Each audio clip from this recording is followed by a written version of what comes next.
Закат. Печора на закате. 27 августа 2022 года.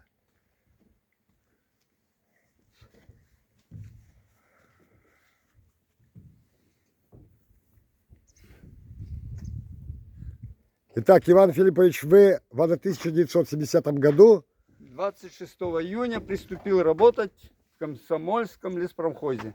Так, немножко тень у тебя на у тебя глаза красивые.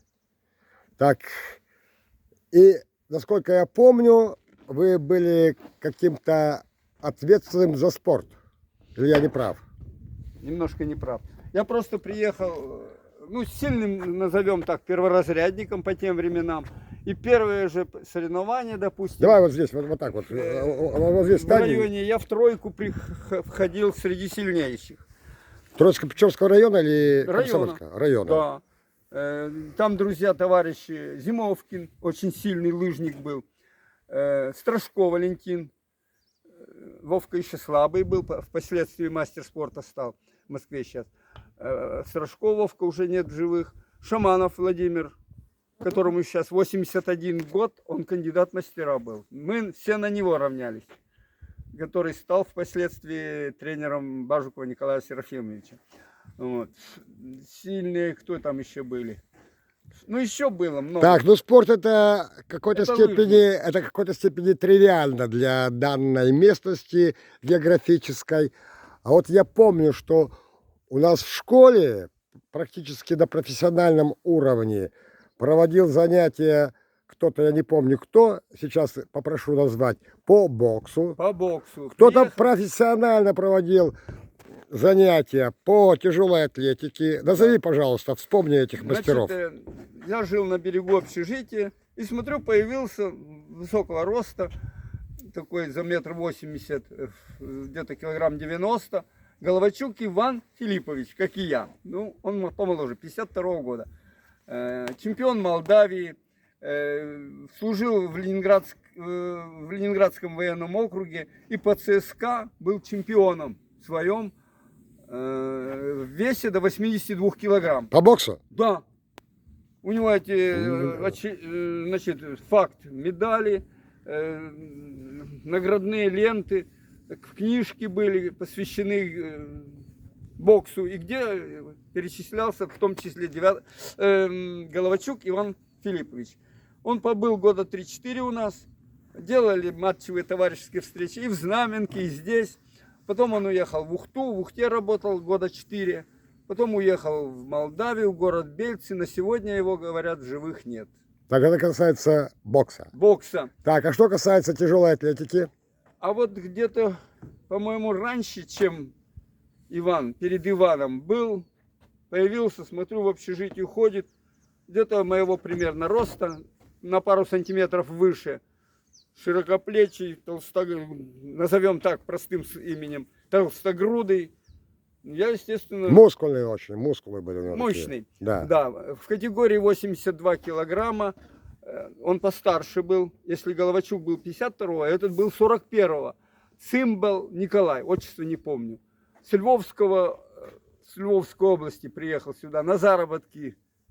Работал с пилой, крежевал лес и тяжелую атлетику вел. Но в школе тогда были кружки по боксу и по тяжелой атлетике. И он возил, он как был тренер, я как представитель команды на республиканские соревнования, куда ездили наши пацаны, ребята, я пацанами им называю, 10 лет, 8-7, разница, Белов, Носов, которых в живых нету, Горбачев Николай. Вот Горбачев, где-то сейчас он в Ухте. Я затрудняюсь, он молодец, он отлично реагирует на все. На все, да. Ага. Я иногда встречаюсь с ним. Дело не пошло, на военных сборах он правую руку гранату бросил, и она у него все вырвала. Так, вот там был у нас, по-моему, стадион, да, вот на том месте он там. За кустами. За кустами, да. А сейчас это и стрельбище было, поля. Да? Нет, так, стрельбище наверху. Наверху было. Так. А фамилия Шпак, был здесь Шпак или не было? Шпак? Так, нет, что-то у меня... я такого не знаю.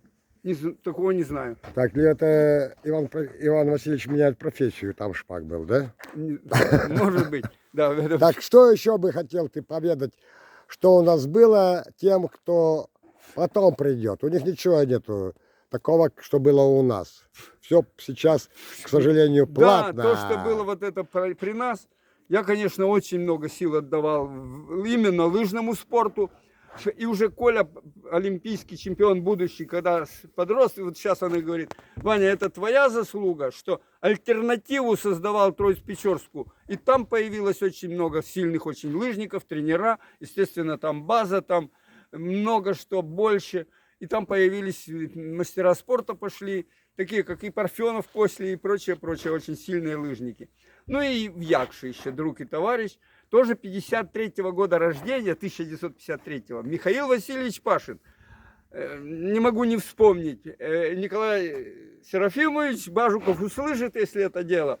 Он скажет: да, Иван Филиппович не врет. На первенство Коми Республики, общество Труд в Винте, как-то Аркаша Троиц-Печорский, студент Ухты был, бежал за Ухту против нас.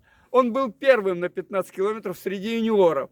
Коля вторым, а Михаил Васильевич Пашин, тоже 53-го года, был третьим. Все наши районные ребята в Янте были первое, второе, третье места. Очень вспоминается приятно. Такого не знаю, повторится ли когда-нибудь в нашем районе. Ну а поселок-то наш, наверное, уже то, что творил, допустим, не скромно, но покажу пальцем, никогда, наверное, не повторится. К сожалению, происходит переоценка ценностей. Смена поколения – это и есть переоценка ценностей. Сейчас, если тогда мы надеялись на светлое будущее, трудились, то сейчас работают. И в природе денег нет, а есть деяния. Либо на созидание, либо на разрушение. Да. Вот. А птицам деньги не нужны, орлы падаль не клюют. Так? Да, Так. да, да. Ну давай пока мы сделаем паузу. Какая водичка чистая Да, в да, Печоре.